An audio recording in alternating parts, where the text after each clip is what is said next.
Hi Ken, so here we have the 4x4 HTML switcher. As you mentioned about the EDID setting, so here the remote control for this switcher. And if we want to do the EDID setting, and we just press the EDID key. Then we can select which input we want to do the EDID setting. If we want to do the input 2, and I'll just press the number 2. We can also see the background is lighting on the front panel, the push buttons. So after we select the input 2, then we press 0. Then we can view all the EDID information. After we select the one we wanted, then we can press the enter button. So just press the enter. So this is about the EDID setting.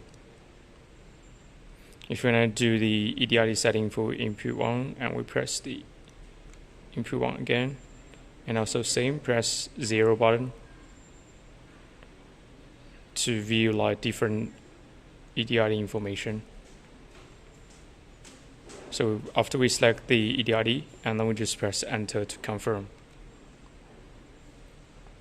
Then we press number 9 to back to the home page.